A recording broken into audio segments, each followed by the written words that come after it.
Detroit city government is a service institution that recognizes its subordination to the people of Detroit. The city shall provide for the public peace, health, and safety of persons and property within its jurisdictional limits. The people have a right to expect aggressive action by the city's officers in seeking to advance, conserve, maintain, and protect the integrity of the human, physical, and natural resources of the city from encroachment and or dismantlement.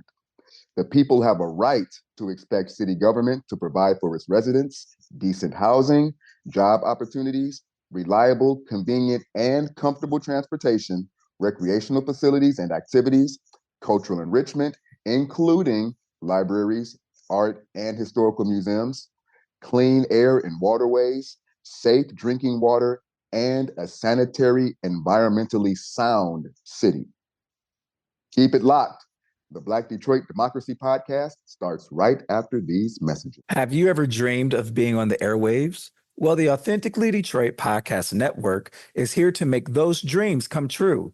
Formerly known as the Deep Network and located inside the Stoudemire, the Authentically Detroit Podcast Network offers studio space and production staff to help get your idea off of the ground. Just visit authenticallydet.com and send a request through the contact page.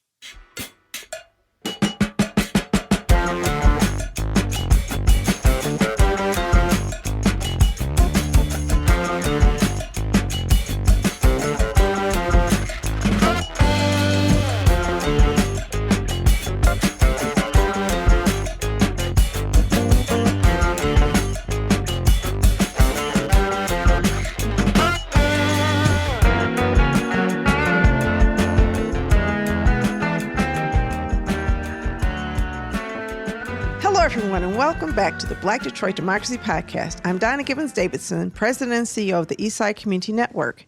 I'm Sam Robinson, founder of Detroit 1 Million. Thank you for listening in and supporting our expanded effort to build another platform of authentic voices for real people in the city of Detroit. We want you to like, rate, and subscribe to our podcast on all platforms. The purpose of this podcast is to encourage Detroit citizens to stay vigilant in the fight for justice and equality, with a special call to action for Black Detroit. We seek to build awareness of our history as a gateway to freedom, a beacon for justice, and a laboratory of liberation. Sam and I are joined again today by Reverend Larry Simmons, the Executive Director of Brightmoor Alliance, who has been a fixture in the city of Detroit for decades. Welcome back to the Black Detroit Democracy Podcast. Thank you. Good to be back.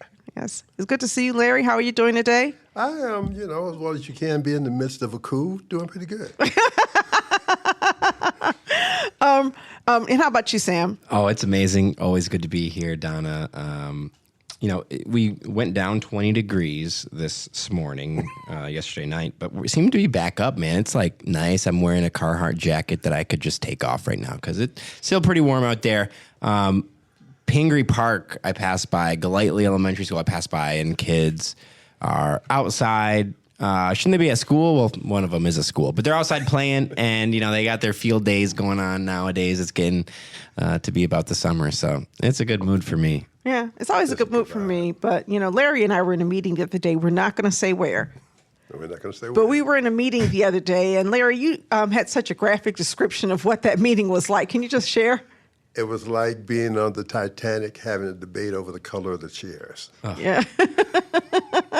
It is like, am I the only person around here who really sees these conversations as conversations that really need to guide our discussion about everything we do? I mean, we can't just talk about it, but we have to certainly talk as if these things are happening. And we sat through a 90-minute meeting, and Orlando was also in that meeting, and he sent me a text message saying, I am not here to listen to a 90-minute commercial. And so he left early. He left before it really got spicy because I said something, and then I batted the ball to Larry, and he knocked it out the park. And then the rest of the meeting was spent really just letting people know, don't bring us together unless you're really to talk about the hard stuff. That was the second meeting we were in. We've actually been in 2 meetings this week. You're exactly right. In fact, I've taken this, I think this has almost become my theme song. In the 70s in the black exploitation movies, the hero would always have like a song, a sound, music. Yeah, That's theme. become a theme. Yeah. That's my theme. Are y'all paying attention? I should put that. Give me a rap. Give me a You young t-shirt. person. Right, give me a t-shirt. Yeah. Are y'all paying attention? This dude is trying to seize control. I'm going to stop saying that because this is not the president. This is a group of people. Yes. And we need to recognize that when Donald Trump has gone on back to Mar-a-Lago or wherever, the political energy that's driving this coup attempt is not going to leave with him. No. Anyway, I digress. No, I mean, We're talking about he's a Detroit. very effective voice for that Yes, coup he attempt. is. And what's the other thing that's happening is that he's not just, driving voices of the coup attempt. I'm seeing other people sort of walk into a vacuum that's been created. People who we may have thought were our allies are people who are now very openly saying things like, well, we don't like DEI, or, don't stay woke, you're woke is broke, or whatever it is that, senators said. They're just the way that I've seen people who I thought would have at least given lip service to supporting our cause have completely abandoned it. And in all honesty, I feel very much that way about the mayor. I feel like the mayor of Detroit, rather than standing up and saying we're going to defend democracy and we're going to do things, is using this as an opportunity to say things like, well, people are mad at both sides, as if this is a both sides conversation. And this is not a conversation where one side is just trying to take away all of our rights. How do you broker a deal with the devil? Whitmer seems to found out how to do that. I mean, she Oh, says my it's goodness. worth 30,000 jobs at the Selfridge Air Base in Macomb County. Democrats are now trying to. There are some Democrats, pro Whitmer Dems, that are saying, look, guys, Twitter is an echo chamber. Everyone that is mad at her is irrelevant, and we're just going to keep powering ahead, keep delivering results because she's defending the people of her state. And I guess how do you argue that? I don't feel defended. No, I by feel- the I F-16, don't. whatever fighter jets that they got now. I don't know, the FX-20ES, you saw Whatever, that. yeah, I did. Yeah. I did. I feel offended, quite honestly. I feel as though as Larry said, not only are people figuring out what color to paint the deck, they're also trying to figure out, how to position themselves at the top of the deck, as opposed not understanding the whole damn thing is sinking, and being on top of a sinking ship is not. It may You're still gonna delay. sink. It may delay your demise, but this is a problem. And when we try to broker those types of deals, what we do is normalize stuff, and we act as though there is a legitimate case for eliminating. Yesterday, what did we find out? AmeriCorps is gone. Yes. Yesterday, Like that. woke up, AmeriCorps is gone. And that's not theoretical to me. I have 2 AmeriCorps people and one who is going to come on deck who no longer have the possibility of working here under those conditions. I might be able to find them other jobs, but for them to be able to just disappear millions of workers, millions of young people who had Yes. jobs, right? It was their one hook into getting into college and getting support through college, because AmeriCorps contains within it this commitment that if you stay through your commitment, they will give you financial support to go to school. And just like that, people came to work yesterday. This program is concluded. And Shut off. And then you have the Michigan Community Service Commission, which, by the way, awarded us that lovely plaque over there. And I shook hands and took a picture with the governor last year for the recognition that we received. They lost their funding. So while they've lost their funding, while you have, millions of people across, tens of millions of people who have been sidelined and just lost their only source of revenue, their college support, losing everything. Here you are in photo ops talking about F-16 29 jets. New fighter mission. jets. We're going to have a new fighter mission to go over there and kill the bad guys. Yes, right well- there for Michigan. And if Russia nukes us, then we're right there. We have a base to protect our state Yes. in the Great Lakes. Thank you. I feel safe, Sam. Thank you for Yes. clarifying Yeah. the significance of Those this. 16 It's so, super planes. I said, someone pointed that out, and I said, if politics is a sport, then if you can't beat them, join them. But if politics is about something more than a sport, if Yes. politics is about principles and values and things that you truly, deeply care about around justice, then you have to at least stand for the people who elected you to defend them. But this goes to a point that you made earlier, in which as having been a political operative for most of my adult life, the politics of today does not really seek to represent everyone. It seeks to represent that portion of the few people who cast ballots. So I want you to hear what I'm saying. First off, more than half the adults don't vote. Of those who do, the politician is seeking to get 50% plus one of them, so that we've grown more narrow and more narrow and more narrow as to who people focus on, until you have the ultimate now in President Trump, who plainly only speaks to the very wealthy and to his MAGA base. He doesn't even care about the other Republicans. This process, which began long ago, is not finished yet, and is the mechanism through which this tearing apart of the United States experiment is driving. I do not believe it is overstating. I encourage people to do this. Don't take my word for this. Go back and read the newspapers that you can find in the library. There are still libraries open. You can find in the library and read the tenor of the conversation leading up to the Civil War in this country. It is very akin to this. Read the conversations that took place in Germany leading up to the takeover by the Nazis. And I remind people, I know people tell you all the time, don't use Hitler, but I want to remind people, Hitler did not run a coup. Hitler was elected to office. Once elected, he then manipulated the system to become the dictator. So we have to learn from history, and we have to practice the diligence. And as we look around, clearly the governor has made a decision, along with others, that she's going to move to the right. She's thinking, undoubtedly, that the left won't have anywhere to go because there won't be anybody over there for them to vote for, and the people who are likely to support them don't vote, so they don't matter. You're thinking of that. She's thinking in a lens of 2028 Absolutely. presidential. I think that, I also think that there has been this pragmatism mindset among Democrats, that we have to be pragmatic, and that really good politics is pragmatic, that we've got to figure out how to get things through that are possible. We've set aside ideals. Now, the difference between Democrats and Republicans is they have ideals. They do. Their ideals are horrible, but they have them.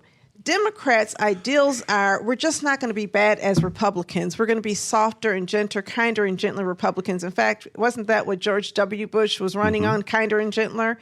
And so you kind of run on this, or, Rick Snyder, one tough nerd, this idea that I'm not really making decisions based on trying to harm people. But now one tough nerd and kinder and gentler has become the Democratic Party. And, President Obama told us, he said, if I were running for office in 1980, I would be running aligned with Ronald Reagan. He compared himself to Ronald Reagan. Yes. And there is nothing about anything that I've ever done. If you compare me to Ronald Reagan, we're fighting. Okay, those are fighting words. That I have to at least have to go look in the mirror and say, is there any truth to that? Right. Well, listen, I'm going to assume there's not, right? Because I worked my entire life to try to be other than that. To be able to say that and to be able to be in the mainstream of the Democratic Party tells you how far away they are. Because, most people who are of a certain age, Ronald Reagan is not somebody that most of us can tolerate. Most of us have, you fly into Reagan National Airport and it's like, well, I'm glad the planes crashed there because maybe that's karma. I'm just joking. I have such negative feelings. I don't like flying into an airport with his name because of the tremendous amount of harm that happened on his watch, because of the way he ran for office based on what welfare queens. He was going to put welfare queens and other black women in their place. And yet the whole nation, for the most part, other than black people, still regards this man as a hero. But the same forces, not the same people, but the same forces which aligned to elect and sustain Ronald Reagan. Everybody talks about President Biden was diminished in his term and that he wasn't really the president. It was an open secret that Ronald Reagan had become mentally deficient, that his wife was actually the decision maker, and everybody knew it. And every now and then people would report on it, but it made no difference.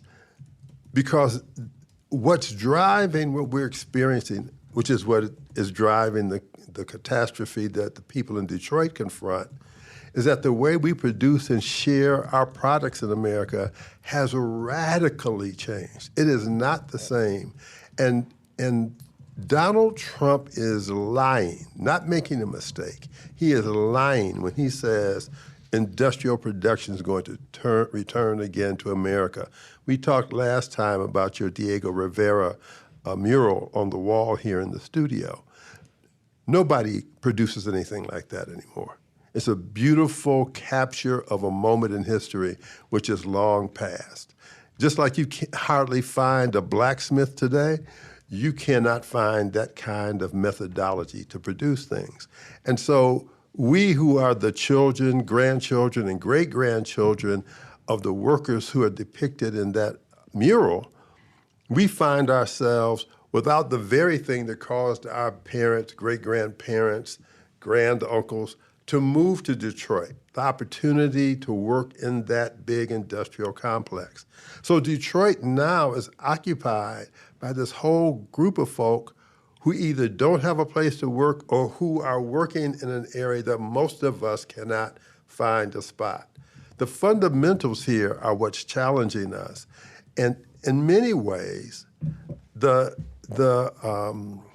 mayoral election, I don't want to say it's not relevant or it's not significant. It is. But make no mistake, whoever is the mayor alone cannot do this.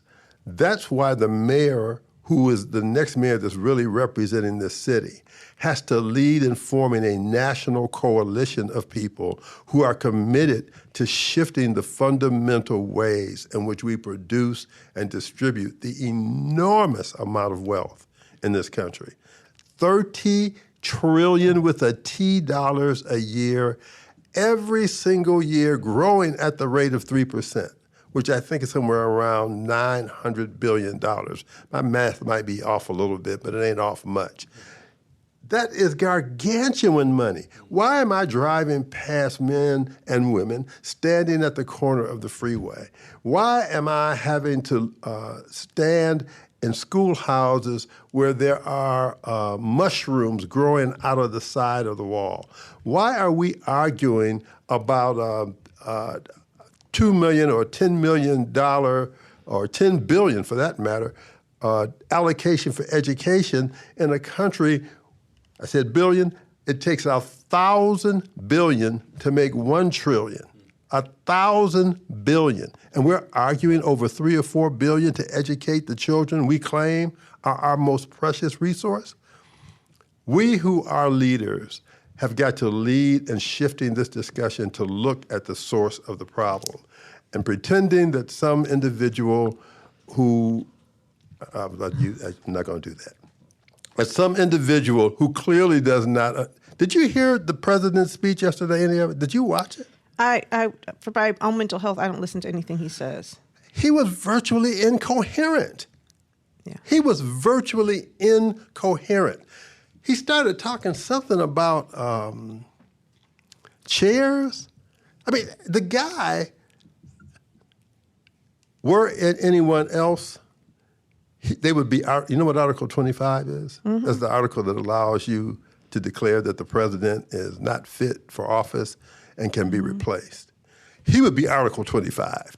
Mm-hmm. I saw yesterday he was, still defending the photoshopped, superimposed letters of MS-13 above the symbols that were tattooed on the guy's knuckles, and I wonder, am I going to get MS-13 and you can do it to me next? Right. He's pushing back on the ABC News reporter trying to tell him, no, Mr. President, that was photoshopped onto the thing, as, people are trying to... And the answer to your question is yes. He's literally a hateful person, but I kind of disagree with you a little bit, Larry. Okay. I think that there is a certain nostalgia by white men in America and white people in general in America for a time where they felt like they were better than everybody. And I think some of them do think they can turn back the clock. I think some of them do think, I think that, the browning of wealth across the world, the idea that you have to negotiate with these brown people and they control industries. There's so much hatred and resentment of China, even though they don't bring it to China. I think this idea that Chinese people are actually, own so much here is very threatening to them. And so I think what you're saying is correct, that they're not going to bring it back because you can't turn back the clock. I just think that, white supremacy is irrational at its core. You have to not see things and not believe things. You have to pretend that Barack Obama is not Trump's equal. There's no evidence. As much as I criticize him for some of his policy decisions, there's just no way that you can say he's not intellectually superior to Trump. The only way to get at that is irrational. And so you have a bunch of people talking crazy talk around him, Marjorie Taylor Greene, Lauren Boebert. I mean, the intellectual, stupidity of these people is just stunning. And they get away with it. And they say things like, Kamala Harris is the most unintelligent person ever. You have to be irrational. You can't have a rational argument with people because the reason they say that is because they need to believe it. The problem with white supremacy is they have to make everybody else small to make themselves feel big. I don't disagree with that. Because they're small. I don't disagree with that. I have 2 points to make. One is, while they may be irrational, and they may believe that because they were born in an oven that they're a biscuit, doesn't change the fact that they're not. And at some point, they're going to discover that. But the bigger point for us, Donna, is those of us who are on the other side of these questions, we've got to do a better job. First, we have to articulate a vision and what we want to have happen. And then we have to do a better job of communicating that. I agree. One of the many groups that we sit in together, we have been trying to get a coherent articulation of policy around development in the city for several years. Every time we get close, it becomes clear that to articulate one that really benefits the majority of people in Detroit who are making less than $40,000 a year with a family of 4 is going to offend some people, because there's no way in the current context we can keep doing what we're doing and adequately house everybody, adequately feed everybody, adequately provide medical care for everybody. We've got to have the courage to articulate an alternative vision. And while I don't agree with everything that Bernie and AOC are talking about, the one thing I will say for them is that they are forcing us to consider alternatives that everybody else in this knee-jerk Democratic Party won't even allow to come to the floor for debate. That's where I think we have to begin to spend the energy and the capital, the political capital, to offer folk who are sitting at the House who will not get up and go vote because they have concluded, and not necessarily wrongly, you can go to Finkel and Burt Road, you can go to Conant and 7 Mile, you can go to Gratiot and 7 Mile, and you can go back, pick whichever president you want, and look at Barack Obama, look at Donald Trump, look at Joe Biden, look at Donald Trump again, go back further, and for life for the people who live and shop and work in those places is essentially unchanged. I mean, you and I are going to agree on this, right? So, we agree on these things, right? Because the reality is Bernie Sanders is cool, but Bernie Sanders, was talking about everything but housing when he was talking about $15 an hour. And I was going to the rallies and I was saying, wait a minute, what about, there's actually a picture of me at one of the Bernie Sanders rallies with my granddaughter, Luna, who was just about 2. She's standing there looking at him. And I said, what about housing? And he said, well, if people make $15 an hour, then they can afford housing. And there's like no data that says that. Where? Everybody, some of our friends, I'm not going to name them because I love them, were running for Congress the first time, and I said, what about housing? They said, well, I want home ownership. I said, I'm not talking about home ownership. I'm talking about housing. If housing is a human right, then people who are not homeowner eligible, yeah, but home ownership's so good. It's the American dream. Why do we keep on believing that fallacy? And as other people have pointed out, I just love it, because the reality is that if you own a home and you owe the bank $200,000, that bank owns your home, okay? And they're just letting you call yourself owner. You're renting from the bank. You're renting it from the bank. And if you don't think so, don't pay them. Don't pay them, right? They can take it back in a minute. So I think that we live in this world right now where we're unwilling to imagine anything different. And it's important for us to remember that 100 years ago, we didn't have Social Security. We didn't have workers' comp. We didn't have unemployment insurance. We didn't have the weekend off. The minimum wage, the weekend off. We didn't have child labor laws. We didn't have any FHA government, any kind of housing policy. 100 years ago, we didn't have bridge cards. Somebody had to think that up. If people could imagine a different world 100 years ago, why is it that we cannot imagine a different world right now? And I'm not talking about the incremental kinds of stuff that I'm hearing from, even from Sanders and my issue with Bernie Sanders, I do admire him, and I think he's done a lot of good in some ways. But I think the issue I have with Bernie Sanders is he acts as though racism is caused by financial struggles, and he does not understand that racism is the source of a lot of these financial struggles, that the way that you can racialize campaigns, the way that Donald Trump is acting right now is to try to create a fissure between Black people, Mexican people, Asian people, and white people. And as long as white people think they're on the right side of all of that badness, then they will accept having their food stamps cut, having their kids removed from AmeriCorps. Because keep in mind, most of these AmeriCorps members are not Black, are not brown. Right. Most of them are white kids across America who have lost it. And they'll tolerate it as long as they're harming us.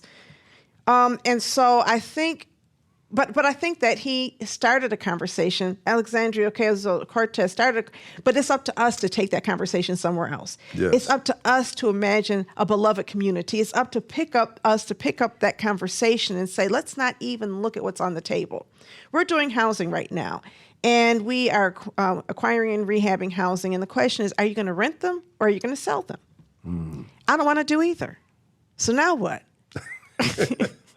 So, my challenge is trying to get a bank to agree to let me own them and sell them to people by way of a land contract that, is not there's a whole construct of a beneficial land contract where you can own these homes and you can set up really productive, contracts with the potential buyers. They have a low buy-in fee. You can, provide them with a lot of support while they're in the home so that you can call yourself an owner. And sure, they won't be an owner really, but at least I'm not a bank. It's nonprofit, right? We can set these kind of contracts up because we have to innovate. We have to think through, how can I get you to be a homeowner without having to go through a bank? But Donna, here is, as we envision, and we're thinking about, candidates for the office of mayor, can we envision a city where every single person in this city has a decent place to live? Let's start with that vision. Right. Maybe it's 900 square feet a person, maybe it's 1,000, because actually I've been reading about this, and there are various definitions as to what that is. But where the interior of the home is air-conditioned, not necessarily mean cooling, but cooling too, but it's warm when it needs to be warm, it's cool when it needs to be cool. Can we envision that? Now let's back up. What does it take for that to happen? Well, there are, 300,000 households in Detroit. And let's say it costs $100,000 a household to create that. Then maybe you're at $30 billion. You're in the billions of dollar range. But remember now, we're talking about a country that produces 30 trillion. So in order for, let's say it's 300 billion. I'm picking a number out there. Let's say it's 300 billion. Where could we find $300 billion? And let's say we have to do that in 100 cities. So we're talking $30 trillion. Well, if we do that over 10 years, then we're talking $3 trillion a year, and we're only talking 1% of the gross domestic product in this country. All right, so we're going to take a break so we can come back, and I want to have this conversation, and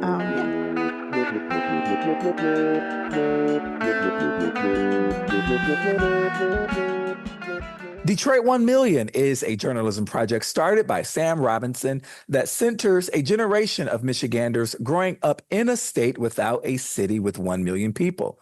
Support the only independent reporter covering the 2025 Detroit mayoral race through the lens of young people. Good journalism costs. Visit Detroit1million.com to support Black independent reporting. Interested in renting space for corporate events, meetings, conferences, social events, or resource fairs? The MASH Detroit Small Business Hub is a 6,000 square feet space available for members, residents, and businesses and organizations. To learn more about rental options at MASH Detroit, contact Nicole Perry at nperry@ecn-detroit.org or 313-331-3485.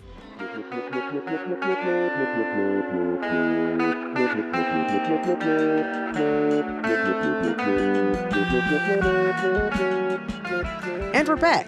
Larry, you did a great job of really trying to figure out. Now, obviously, as you said, you've been thinking about this for a minute, right? This has been, and when we try to talk about affordable housing in our peer groups with other community development organizations, you've pushed the envelope.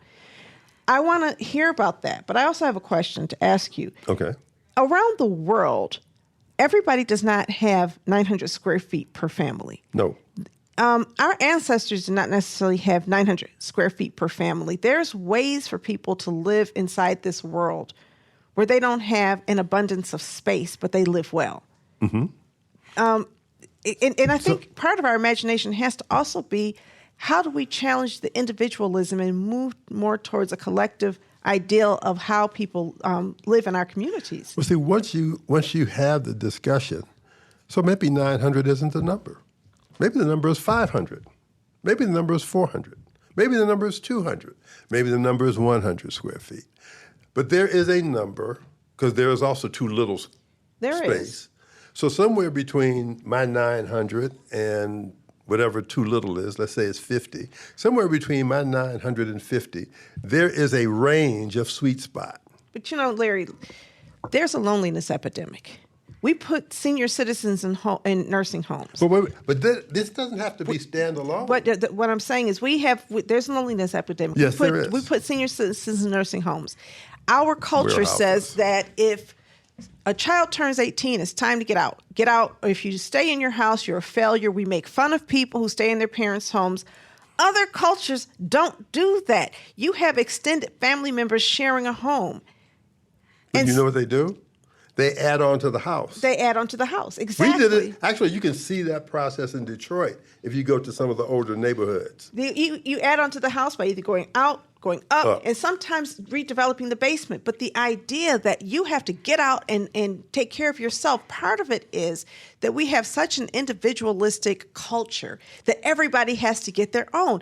And, God bless a child who's got his own. My mother used to sing that song to me when I was a kid, She tried to drop her head. Mom may have and Papa may have, but God bless a child who's got his own. And that's a great song till you think about what the message is for a child who doesn't have his own. So when I didn't have my own, I felt like a failure. Less than. I felt like a failure. I felt like I didn't deserve more. And I think if we're really rethinking, let's rethink what housing looks like. Let's rethink what neighborhoods look like. So let's have that discussion. Yeah, I am open to that. The point of the little arithmetic exercise I was doing was to make the point that you could get there and not overburden the productive capacity of this country.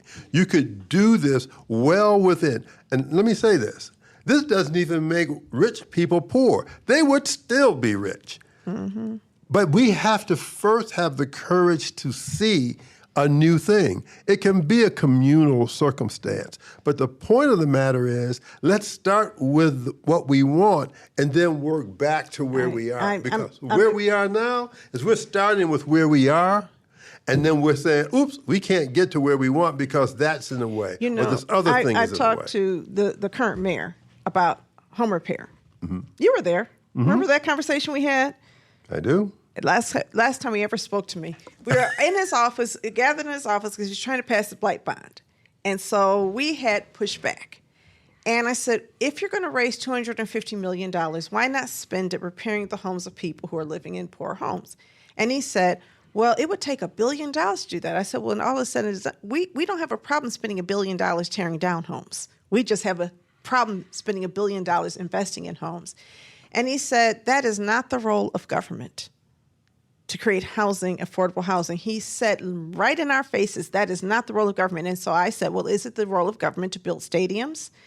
And that after that, he was like, he's met with our peers. He actually scheduled a meeting to talk about housing and uninvited me and said, I'm not allowed to sit in with him, which, I should have been offended, but I was kind of, flattered because I thought if I get under his skin so much, he won't even sit in the room with me. I must be saying something right.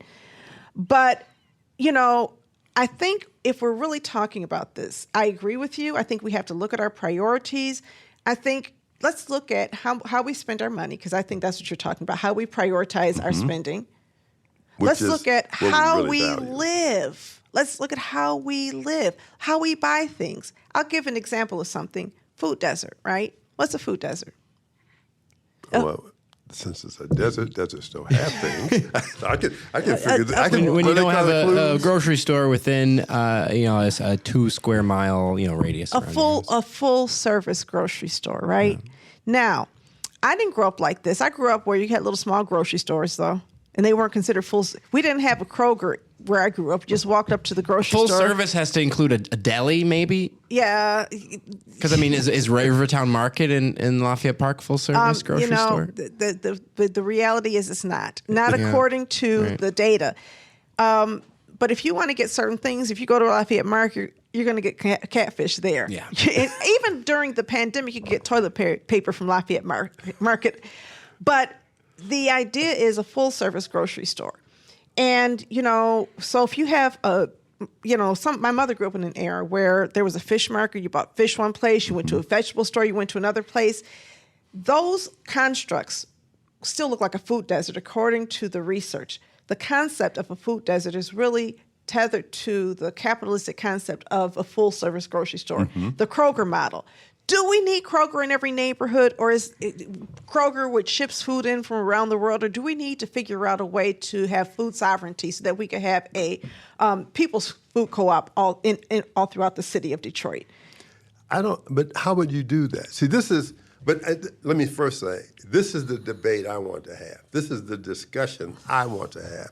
It's the one I'm encouraging people to have, because this is how we get to the vision we want. I'm really tired of reacting to Project 2025s and whatever other Contract on America. What was the guy's name? Yes, I know exactly you're talking about. The Speaker of the House, Newt Gingrich. I'm tired of having their discussions. And so our discussion is we're against what they want. Let's articulate what we want. And so let me say this about what you're saying, Donna. It takes, you hear me say this all the time, it takes 3 pounds of food a day for every person. To harvest 3 pounds of food, you have to plant an enormous amount of food. You have to grow an enormous number of animals if you're into, flesh as your source of protein. Those are very significant challenges to overcome. What I would say is, I think that as part of our work as leadership, and whether we want to be considered a leader or not, we hold titles. We hold positions in the communities that we come from. There are people who look to us, who make their decisions based on the opinions that we share with them. We're leaders. Well, Larry, I'm going to say this. There are 9 corporations that control every level of food production in the world. They control the land that people grow food on in other nations. They control the seed. They control the equipment. They control the lending. They control the transportation. They control the canning, and they control the distribution. Right. That kind of setup sets us up to, first of all, eat a whole lot of unhealthy crap, right? Doesn't it? Because they're financializing all of this, and they're taking the health and value out of a lot of it. Yeah. But it also means that local people who used to farm, and we have black farmers even in Michigan who farm outside the city of Detroit. I'm not saying we can do it all in the city, but I am saying that it's possible for communities to have food sovereignty, to grow the food that they want, purchase from nearby, and have more of a circular economy. We don't have to buy oranges from China when we can grow them or even purchase them from California. The way we do food production is really a financialized system that creates poverty. We're growing almonds in a desert in California. And when we grow almonds in that desert, we are taking groundwater and we're creating droughts because we're taking that groundwater. There are whole towns in California that don't have water because of the farming practices that happen there. Why would we grow almonds in a desert? Why wouldn't we grow? Very good source of protein. Yes, and they should be grown in a place where things naturally grow. We grow alfalfa in, I think it's Arizona or New Mexico, and sell it in Saudi Arabia for their cattle, right? Yes. Because you can't grow alfalfa in Saudi Arabia because they say, wait a minute, this is environmentally unsustainable, but it's sustainable for us to do it here. We're draining our aquifers. And Michigan has 20% or plus of the freshwater supply in the world. It's and so about 40%. Well, 75% of the fresh water in America. In America, but about 20 to 25% in the world, depending on who you listen to, okay? It's a lot. It's a lot. We have to stop Nestle from taking some of our water because that fresh water is coming from somewhere. And so when I look at it, I think all of what we're doing is unsustainable. The more I read, the more insane this all looks to me. You know, I teach this class. It's my last day teaching at Columbia today, by the way. I'm done. I'm bringing it home to the hood after this because I had to, in order to teach at an Ivy League school, learn so many things that seem unnecessary. Food was the one that blew my mind. When I found out the extent of corporate control over food, how do you have hunger? And then we send people canned food and we send them boxed food and we say, this is going to get rid of your food, your hunger. That's not how you do it. You need fresh foods. And we know the importance of healthy nutrition. You know, we know that even with WIC, Women, Infant, and Children, that whole program, the list of food that they're giving pregnant women, so many things are on that list that pregnant women should not eat. And most OBGYNs would say, don't eat that while you're pregnant. You're not supposed to eat lunch meat. You're not supposed to eat canned sardines, and yet people are eating that. And so I am a food advocate. I don't know how we get at it, Larry, but I know that there's ways for us to grow the food that we eat in our nation and grow it according to what makes sense in our nation. So you're head of ECN. I'm head of Brightmoor Alliance.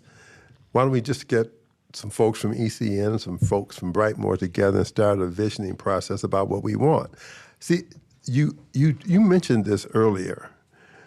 You said that 100 years ago, things which we take for granted today didn't exist. Now, in the late 1800s, the organized labor movement began to agitate for a 5-day work week. They began to agitate for sick days. Many of the things for which they were agitating, FDR took up in the New Deal. In fact, that's what Trump is really trying to dismantle, is the New Deal government. Yep. But that's a whole nother discussion for the nerds. My point is that those things didn't exist, but people came together and began to visualize and articulate that. Everybody thinks that the civil rights movement started with Rosa Parks or with Brown versus Board of Education. The truth of the matter is African Americans began organizing against the separate but equal Plessy versus Ferguson that passed in, I think it was 1898, that the Supreme Court decided. They began immediately organizing against that. The first manifestation that we know about is the Niagara movement, which became the NAACP. the envisioning part has always been one of our strengths. And what's happened is, as we have become more and more atomized, pushed apart, disconnected, we don't have those dialogues anymore. We don't come together like people used to do in the AME church in these annual conferences, which are now just a floor show. We don't come together and debate the issues and walk out of there with something that we can all agree on. The church has gotten, swept up in prosperity. Yes, it has. And the church, the worst thing that happened, remember when it was George W. Bush started the faith-based movement, or was it H.W. Bush started that faith-based movement, and the idea that we're going to invest in faith-based entities so that we can have justice. And all of a sudden, churches saw themselves as economic developers and everything like that. And, I know you're a pastor, no disrespect, but the church has gotten swept up in some stuff. I think yesterday we saw 150 pastors endorsed Mike Duggan. I actually decided for myself earlier this year, I'm not endorsing, because my job is not endorsing. My job is fighting. So whoever becomes mayor, whoever becomes governor, whoever becomes whatever, it is my job to act on behalf of the people who feel like they don't have representation. I imagine Rosa Parks at an endorsement convention, or, Martin Luther King saying, who do I endorse? What kind of movement do you have? Going back, but also, what you say about the civil rights movement not beginning in the 1960s, it didn't even begin with the Niagara movement. The civil rights movement began with the first black person who tried to free himself from slavery, okay? The civil rights movement began... That's a larger movement. It's absolutely... What I'm saying is, what is the man who was enslaved and he sued for his freedom? Oh my goodness, a famous case. Amistad? Amistad is an example, but there's one where the Supreme Court, Judge Taney said a black man has no rights that a white man is bound to respect. That court case, this was civil rights. This was people fighting for their rights, and they were doing it through the court system. They didn't always do it at the ballot box. We didn't have a vote, so we fought, there.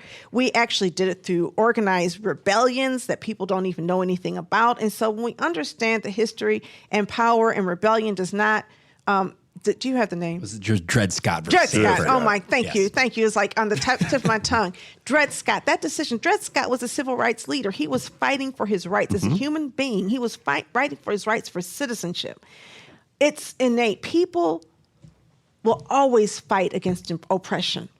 And when people, but there are those of us who believe we are not oppressed anymore. There's those of us who think we've made it, Well, going back to the church, most people don't realize that the AME Church, which has this system of general conferences, meets every 4 years, has annual conferences that meet every year, and they're aggregations of churches in different geographies.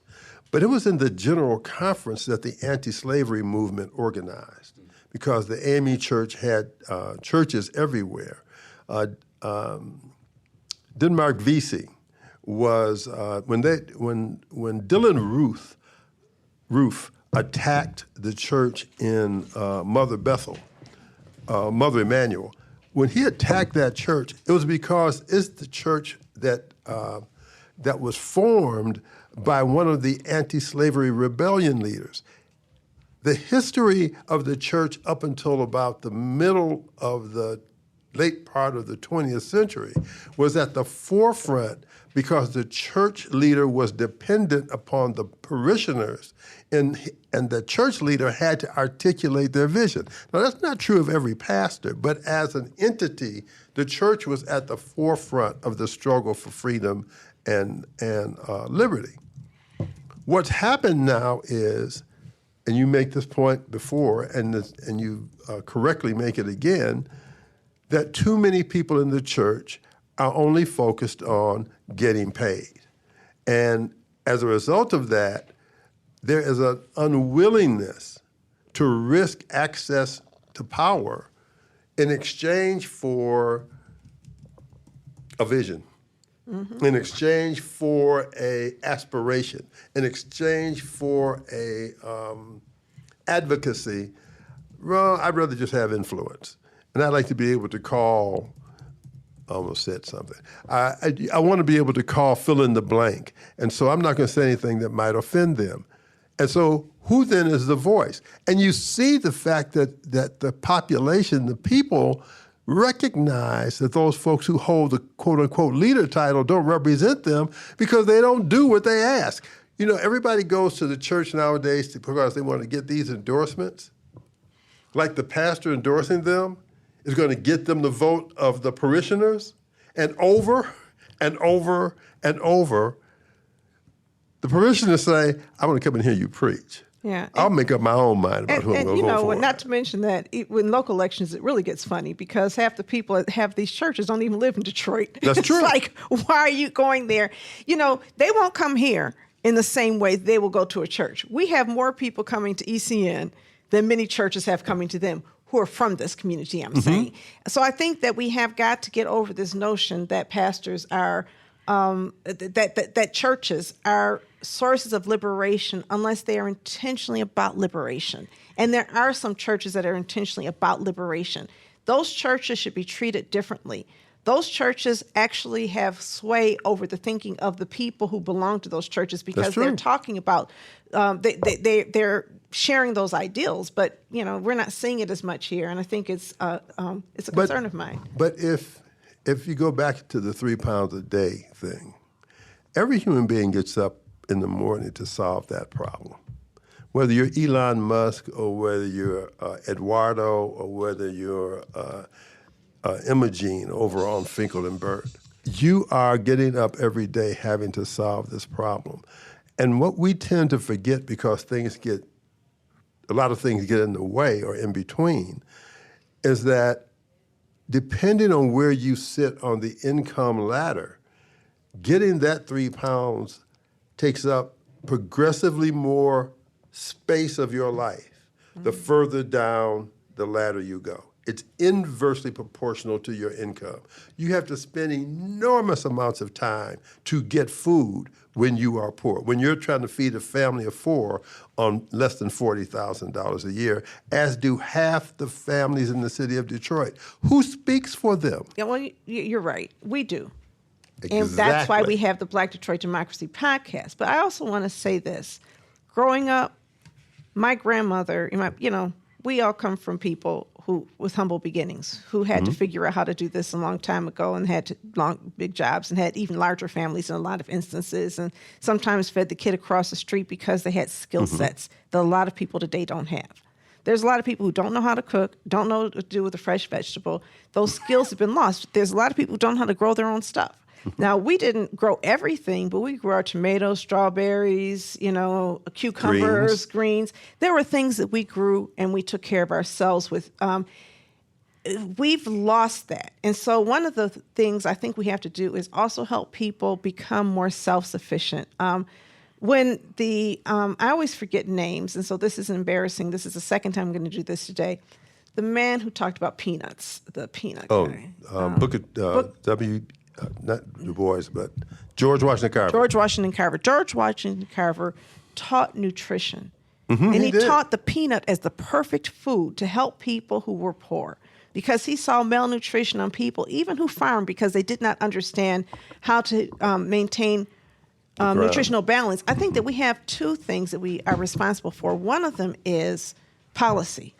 And the other one is building people's power so they are not so dependent on systems, political and economic systems that do not love them. Because I don't think that we're going to get that love anytime soon. And in the meantime, how do we leverage what we do have so that we can support people? So how do we do that? That, for me, that's when we come together and have productive conversations. It is clear. You don't have to be, W.E.B. Du Bois. You don't have to be Sojourner Truth to figure out the politics of what's happening now. There is a food fight going on among the wealthy in this country, and we are just a fodder in the ground for that. But it doesn't mean that there's not a strategy and a way forward for us if we will stop and do what our parents and great-grandparents and great-great-grandparents did. They figured out a way to thrive in the midst of all that was held against them. I was reading online today. Did you know that there was a black airline in Illinois, someplace like Rupert, Illinois? No. Apparently, they're not unlike what happened in Tulsa, Oklahoma. These folks got together before the First World War and decided, you know what, this plane thing might be something. And they built an airport, which once it began to thrive, the government came in and shut down. Wow. There's so many examples of erasure of our power and our ingenuity and the creativity that we have been taught and also internalized beliefs about our inferiority. Super important. And Sam, you're a young guy. I am. I want to hear, because you know what, Larry and I go back. He goes back a little further than me, but we go back. A lot further than I'll tell you. I'll tell you what I think about being a young person is that when I go to these, faith-based events, as I see no young people there. Even in Triumph, I think you can go and there are young people there, but they're there because of someone that they respect, who is their ancestor, their elder, their superior. And of course, on Monday when I went to this event at Straight Gate International Church on Grand River, there was a handful of local pastors. Some, I saw Gongwer, is a Lansing-based publication, described Wendell Anthony and Charles Ellis, Bishop Ellis at Greater Grace Temple, or Daryl Gaddy, or Bishop Von of Second Ebenezer. They're talking about these folks are black power brokers. Is that accurate? Are they wielding and yielding power amongst a group? Because when I talked to the mayor on Monday, he's really excited. He says, if people didn't think that this was going to be a major campaign, there's no illusion here. Courageous is what I heard him describe some of the pastors who said, I talked to Charles Ellis. He told me that he had met with Jocelyn Benson. He was surprised not to hear from Chris Swanson. Obviously, he has a relationship with law enforcement because he's related to Ray Washington. But and he said Garland hadn't reached out to him either. If you're a candidate, should you be reaching out? I mean, I guess in how powerful are the endorsements of figures like these? So here I'll give you some of what goes on inside the door in strategizing politics. The rule is it doesn't hurt to ask somebody even if you don't need them. So I would say yes, the people you named are power brokers. They have the ones you named have very large congregations. But there are not that many who are like that, who have congregations that large. And you are also correct that you will not see a great many young people, because young people have a historically low relationship with faith-based matters, with the idea of God, with religions as religions, or with the people who represent them. Their power lies in the fact that having grown these very impressive congregations, and they are quite large, they are able to deliver a message and people will pay attention, and they are able to articulate a point of view that the media will pay attention to because they have the large churches. Are they going to be able to convince those members, though, to vote for an independent for the first time? I think that they are powerful in some ways and not as powerful in others for reasons that you just mentioned. I think that having worked for a church and seeing the church, I never have pastored a church, but I certainly ran a nonprofit for a church and saw a lot of things happening. I think, sometimes in those churches, it feels to me like the congregation almost worships the pastor. And there's a love-hate relationship there, where on the one hand, there's resentment. On the other hand, there's almost a worshipful stance. And when that happens, sometimes you really expect people to bend their knee if you want their support. And you don't necessarily base your support on what's good for your congregation, because your congregation, you see yourself as a representation of the congregation. And when that distance happens, it's problematic to me. But go back again. Wait, let's go back to the water. Let's go back to the stormwater drainage fees, right? Mm-hmm. All those churches protested stormwater drainage fees and said, wait a minute, my church is going to suffer. And they got this mayor of Detroit to lower their stormwater drainage fees, but the only group of people who had lowered stormwater drainage fees were churches, not nonprofits, not low-income households, churches. But If every single one of those pastors had said, we need a water affordability plan, and spoke on behalf of the people who had their water shut off, just imagine the power they could have leveraged there. But the power gets leveraged on behalf of the church building, not on behalf of the people who are members of the church way too often, from what I've seen. I wouldn't go that far. Well, let me. Were they fighting for water shutoffs?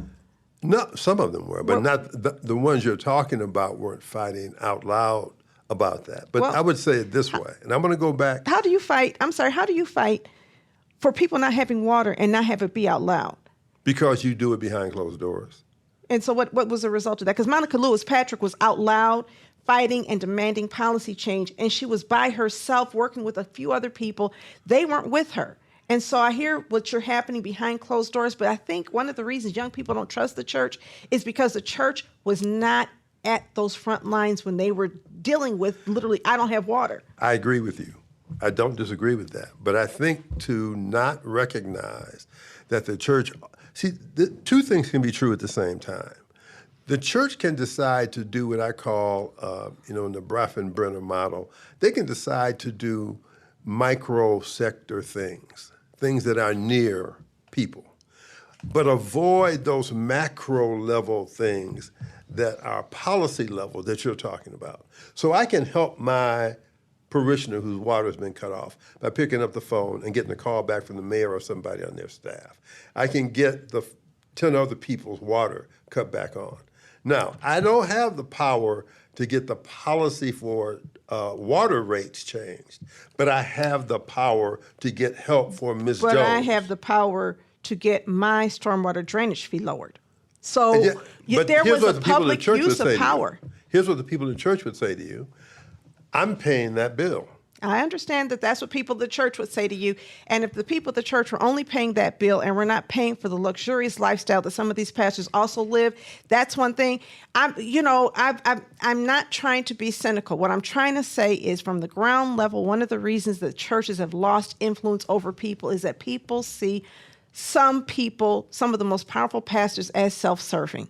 I don't disagree with you. And until when people see their pastor, if Reverend Barber, I don't know if he has a congregation, but if he has a congregation, if Reverend Barber tells people to do something, they're listening because they see him as acting on their behalf. They see his values aligned to their own. But what I'm telling you, Donna, what you don't see is the pastor acting on the behalf of individuals within their congregation. I'm not saying that they are not power brokers for individuals. I'm talking about policy. And I'm saying they acted on behalf of themselves. If they had stayed silent with the stormwater drainage fees, that would be one thing. But the time they came out and held the mayor's feet to the fire was when they were being impacted. Yeah, we are not disagreeing on that. Where I was going in response to Sam's question is, if once you accept that people are operating out of this sense of self-interest, then it becomes easier to understand the choices that they're making. And the fact that you went to the church and did not see young people there, who do you think the pastor is representing when the pastor goes out to speak? Unless it's a pastor who has that liberation theology calling, and everybody doesn't, unless you're talking about a pastor who has that, then you're going to get a pastor who's going to operate in many of the ways you talked about.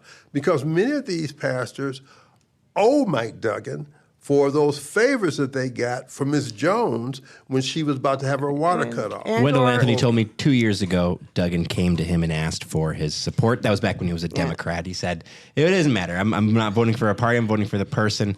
And I think, too, something that Charles Ellis told me is after the election, he said, we have a felon in the White House. Things have to change. There is no more, we got to do this because you tell us to. There isn't. But I'm going to say this, because I just want to make this point really clear. Some of the people whose water is still shut off go to church. Everybody who has their water shut off does not go to church, and every pastor did not operate to get their water turned on. There's a whole lot of people. Look at the tax foreclosure crisis. Look at water shutoffs. These are human basic needs. When you talk about housing and family housing, 1 out of 3 households lost their homes to tax foreclosure, and yet who's fighting for that? Bernadetta Tuahene. What church is she fighting with? I can't think of any. And my point is this: if you want to be in a political arena, you can't just show up for an endorsement. Be in that political arena. I hear what you're saying, but I want you to hear me. I do. We had tens of thousands of Detroiters losing homes, and some of those people went to church. Bernadette goes to church. We're not talking about people who are unchurched. I think that there is a perception that when we're fighting these battles, we are on our own.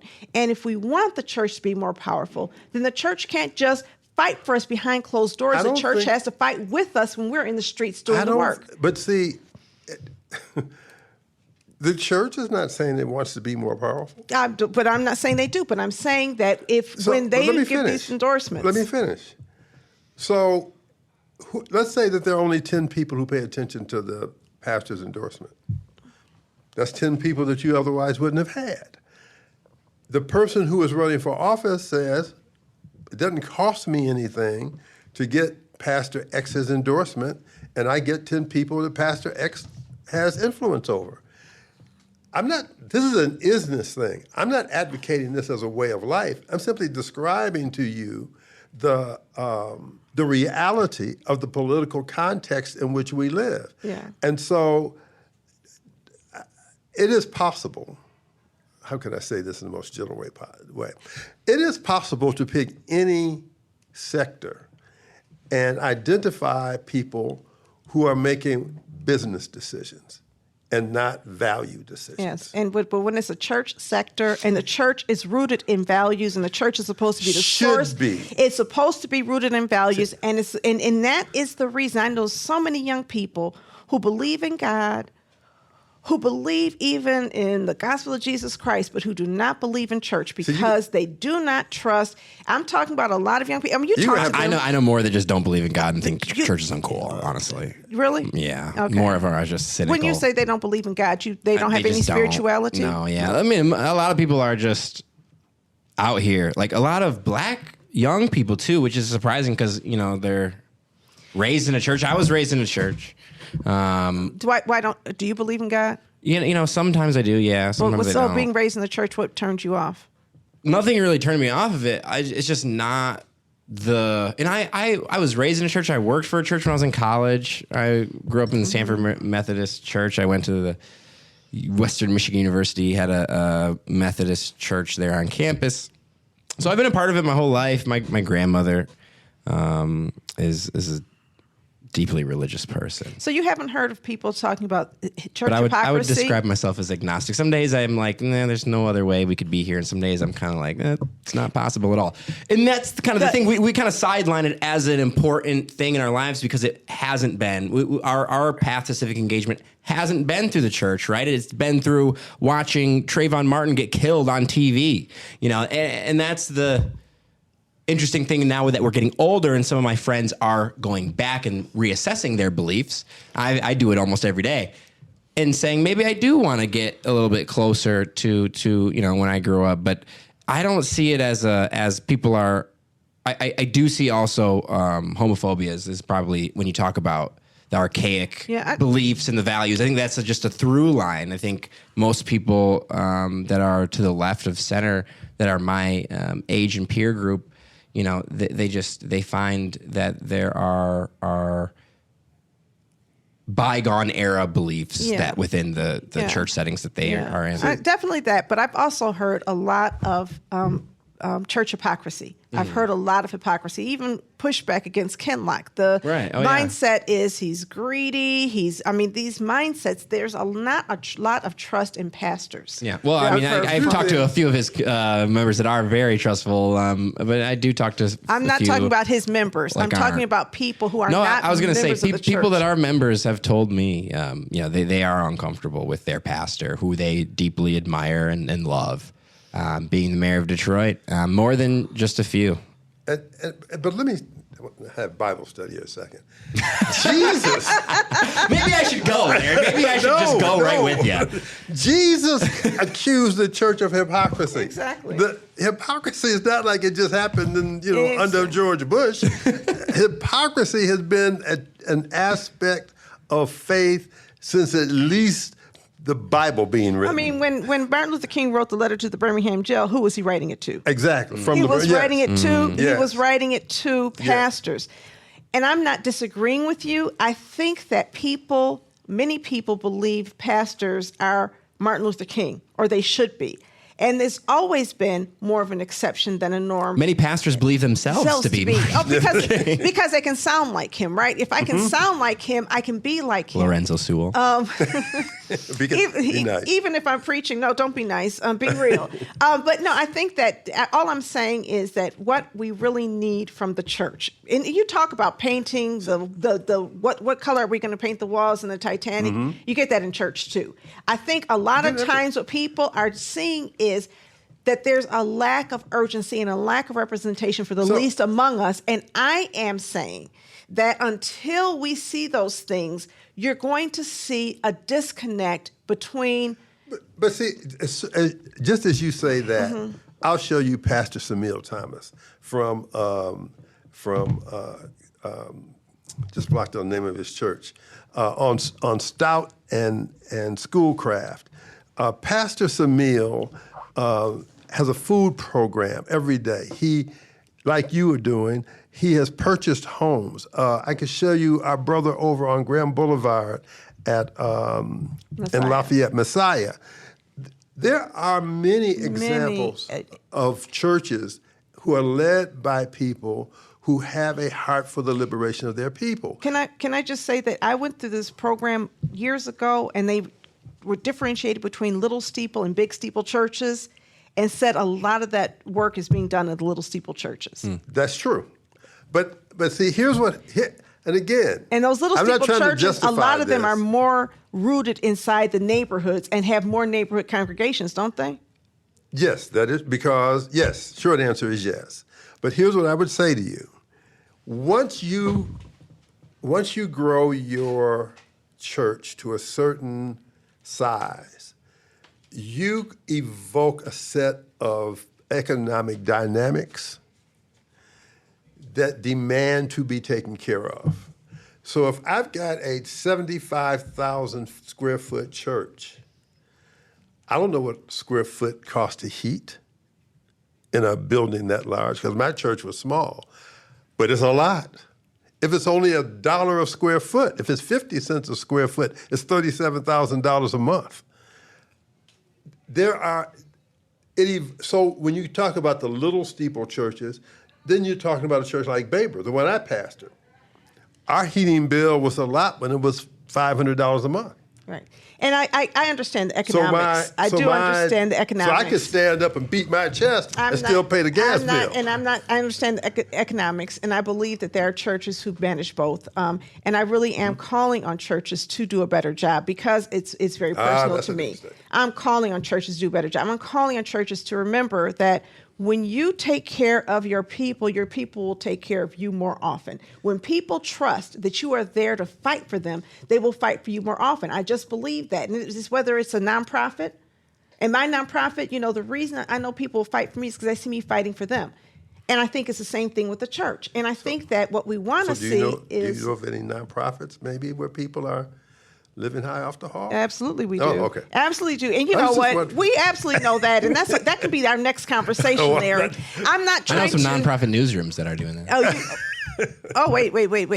I'm sorry. I was going to say, I met someone going about whether or not a pastor can be the mayor, his name's Warren Lee. He owns, it's called 44th and 3rd Bookseller. It is a bookstore in Atlanta, Georgia. He sits on the board of the Ebenezer Baptist Church, the spiritual home of Martin Luther King, where Senator Warnock is the pastor there. And he told me inside of Source Booksellers on Cass a couple weeks ago, I'm looking at his business card now, that he hadn't heard of Solomon Kinloch or his attempt to become the city's mayor. But when Senator Warnock came to the church and said, "Hey, I want to run this, I want to do this. I want to be a U.S. senator. Here's the responsibilities and requirements and the time away from the church that it would require. They had conversations and they came and felt like it was appropriate. When I asked Warren what he thought about the idea of a mayor being, the pastor of the city's largest church, he hesitated and he said, I'm not sure the responsibilities are quite similar, suggesting that maybe a city mayor might be a little more busy than a U.S. senator. I think you might be right. Yeah, I think you might be right. A whole lot right. A whole lot right. And, I'm not trying to, what I was just talking about is power. And it's bigger than pastors, but, when people are looking at the pastors as being the most politically influential people inside of the Black community, then I really need pastors to step into that role. I really hope and pray that more of them will step into the role of being politically influential in more than just drumming up votes, but also in pushing policy. Donna, the only way you're ever going to make that happen is to go join a church and make that case from inside the building. I belong to a church and I ran a nonprofit for the church, and I'm gonna leave it right there. Did that for 9 years. I will leave 7 years. I'll leave it right there. I'm gonna say that the organization, the corporatization of the church, I was running a church, a nonprofit for a church, which was a successful nonprofit at that time. And the church was moving to a new building, building out something brand new. And so the first thing they had to do was stop some of the ministries so they could have the money to build the new church. I was there and I saw it happen. And all I'm saying is that we have to always remember who we serve. And if we're serving Jesus, if we're serving Jesus and we call ourselves Christian, then feeding, clothing, and, making sure that people have what they need has got to be at the top of our agenda, whether it's on a policy level or it's on a spiritual level, in my opinion. And, and I would say to you, that's Matthew chapter 25 that you were just quoting. And so that what you say is absolutely correct. But I will also say to you that the Bible will tell you that when Jesus returns, and he is coming to judge, he's going to begin in the church, in the pulpit. Mm-hmm. The pastors will be the first to be judged for how they have led those who are of faith. I hear you when you say that you want more churches to do differently. I would only offer that there are a great many churches who are doing what you described, and just acknowledge them as you identify the others. I agree with you, Larry. And so I don't mean to put them down, because I appreciate the little steeple churches in our community doing God's work. And they have been wonderful, including yours, right? I appreciate them. My very good friend, like a brother, Brian Ellison, is running one of those churches. And, and I love him. I love listening to him. He fights the fight. He talks the talk. He has so many things that he does wonderful. I'm talking about those people, perhaps, who are seen as the powerful pastors, not the people who are actually doing the work of, the Lord in our community. So I do want to differentiate and not just shame everybody with a broad brush, because you're right. There's a lot of great work happening in our communities. Our partners at Mac Development, Leon Stevenson, is certainly doing a great job. And when you look at what's happening with Genesis Hope, and so I don't want to overstate, and I thank you for helping to clarify it and keep me in check, Larry. Well, I wouldn't say I'm keeping you in check. Yeah. We keep each other in check. City Covenant Church is Pastor Samuel's church, because I definitely want to acknowledge him. Here's what I would say. Let me make since we're here, let me make a spiritual statement. The scripture, the Christian scriptures, which a lot of people talk about and few read,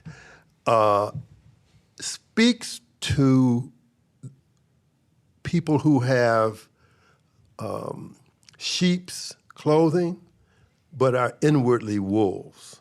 I would direct you to Matthew chapter 7 if you'd like to see one instance of that. And in the book of Revelation, which if you don't have somebody to help you, you ain't gonna never understand. But you can read chapter 7 and Jesus' Sermon on the Mount, which can be more easily understood. There is something moving here beyond just the normal political thing. Yes. And part of of my case, I wasn't going to do this because this is your show, but part of my argument to the black community is that we rescued the gospel from the hands of white supremacy when, in order to justify the abuse, rape, and exploitation of people from African descent, they recreated a Christianity. I would say that the church, the descendant church of those slaves, has to remember its roots and begin to speak to the justice that we found in that gospel when Jesus came out of temptation and said, "The Spirit of the Lord is upon me to preach to the poor." That's in Luke chapter 4, if you want to look it up. Larry, I can't think of a better way to close the show than with that statement. Thank you, because I absolutely agree with you. And I'm probably so passionate because I agree with you so passionately about the fact that we've got to rescue our faith. We've got to. And I agree with you also that this is a spiritual moment that we're at. I absolutely believe that there's a spirit moving among us. I believe in God, right? I believed in God. I grew up with atheistic parents, by the way. So believing in God in my household was a dangerous thing because, I was mocked. I was reading the Bible at 10, like, I need some answers and y'all don't have them. And so that's been a part of who I am. In the same way that you were able to walk away from the church, you can't walk away from no faith. Right. You have to find some meaning. You have to find some purpose, some belief. And so I had to construct my faith out of whole cloth. Right. And I say that to say it's important to me in the same way that many converts it is, where we see what happens without it. And when I think we see right now a world where people are just caring about money, just caring about financial interests, believing that power over people matters. And if we don't rescue our community in Detroit from these mindsets, then we fall for anything. Then it's, oh, look, downtown is so pretty. Oh, look, we got this grant, that we forget to care about the least among us. And I refuse to do that. And the reason why you and I are always in these fights in these rooms that we're in is because you refuse to do that. And the reason that Sam is here at this table is because Sam is really a voice where he's saying, let's tell the truth. And trust me, be patient with Sam. We have this conversation 10 years from now with Sam. He may have a different answer. I certainly may. You know what? I'm going to say this, Sam, and I'm challenging you this because you don't believe in these things, but you still embody those values. That's not that I don't believe. I am literally without a home in that way, in the same way in politics. I am a listener. I am a convince me, and I will come. Yeah, but you embody the values. Sure, well, that you were raised with, right? It's easy because I was raised with those values. You embody those values, and so you still believe those things are important. Yes, I do. And I just always want to honor that, because to not have faith that these things are true and still have faith that these things are the right things in our world, that's still commendable. And I see that in a lot of young people who are accused of not having faith, and yet they're the ones really fighting for truth and justice and all the great things that many people say, that many religious people say, oh, no, that's not my problem. But I see young people making it your problem. So we separate ourselves in these ways. And, to honor my mother, who did not have faith but lived the life of a person who believed in everything good, is important. I want to thank you guys for this conversation. I hope it was good for you as it was for me. Yep. Thank you so much for listening as well to the Black Detroit Democracy Podcast. Be sure to like, rate, and subscribe to our podcast on all platforms. And, of course, support Black independent reporting on Detroit1million.com, because good journalism costs.